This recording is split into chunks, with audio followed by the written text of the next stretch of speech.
All I can do is to talk about what is. It amuses me to talk about what is because it's wonderful. I love it, and therefore I like to talk.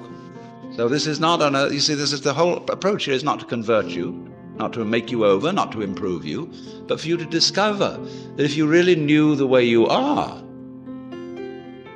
things would be sane. But you see, you can't do that. You can't make that discovery because you're in your own way. You can't control your thoughts. You can't control your feelings because there is no controller. You are your thoughts and your feelings. And they're running along, running along, running along. Just sit and watch them. There they go. You're still breathing, aren't you? Still growing your hair? Still seeing and hearing? Are you doing that? I mean, is breathing something that you do? Do you see? I mean, do you organize the operations of your eyes? Know exactly how to work those rods and cones in the retina? Do you do that? It's a happening. It happens. So you can feel all this happening. Your breathing is happening. Your thinking is happening. Your feeling is happening. Your hearing, your seeing. The clouds are happening across the sky. The sky is happening blue. The sun is happening shiny.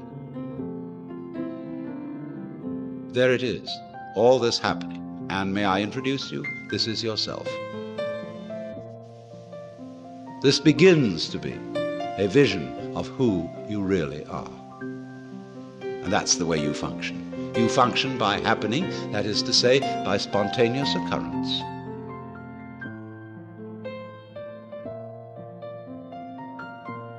And this is not a state of affairs that you should realize. I cannot possibly preach it to you, because the minute you start thinking, I should understand that, this is the stupid notion again of I should bring it about, when there is no you to bring it about. See, that's why I'm not preaching. You can only preach to egos. So long as you think, I'm I. So long as that hallucination blocks it. And the hallucination disappears only in the realization of its own futility. When at last you see you can't do it. You cannot make yourself over. You cannot really control your own mind. See, when we try to control the mind, you get concentrating. So when you see that that's nonsense, there naturally comes over you a quietness.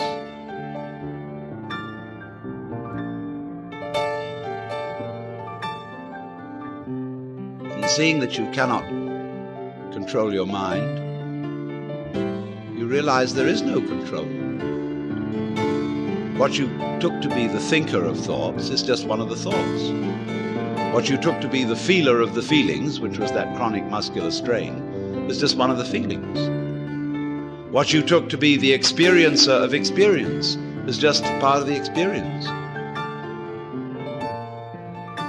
So there isn't any thinker of thoughts, feeler of feelings. We get into that bind because we have a grammatical rule that verbs have to have subjects.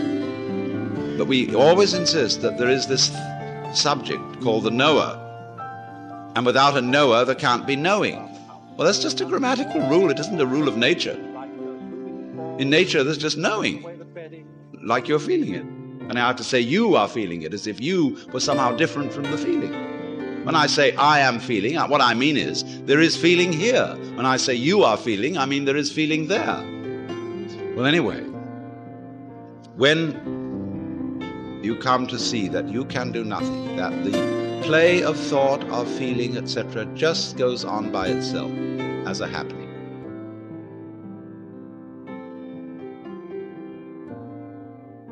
Then you are in a state which we will call meditation. And slowly, without being pushed, your thoughts will come to silence. That is to say, all the verbal, symbolic chatter going on in the skull. Don't try and get rid of it, because that will again produce the illusion that there's a controller. Just, it goes on, it goes on, it goes on, and finally it gets tired of itself and bored and stops. And so then there's a silence.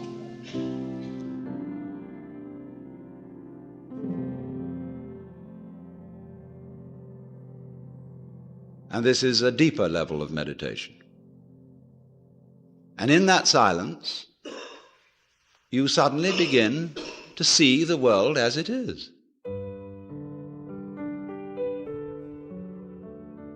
And you don't see any past, and you don't see any future.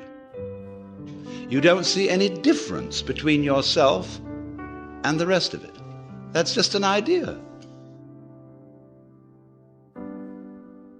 You can't put your hand on the difference between myself and you. You can't blow it, you can't bounce it, you can't pull it. It's just an idea.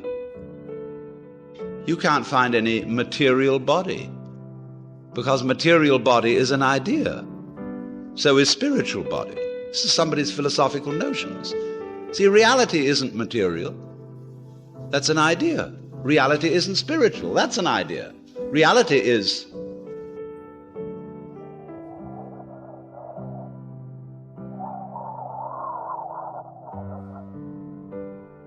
So, we find, if I've got to put it back into words, that we live in an eternal now.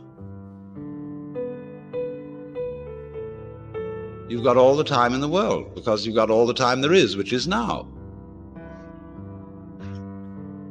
And you are this universe.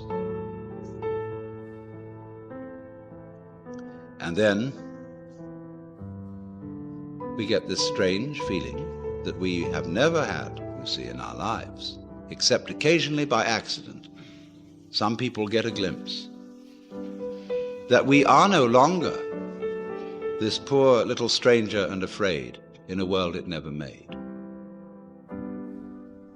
but that you are this universe, and you are creating it at every moment, because you see, it starts now.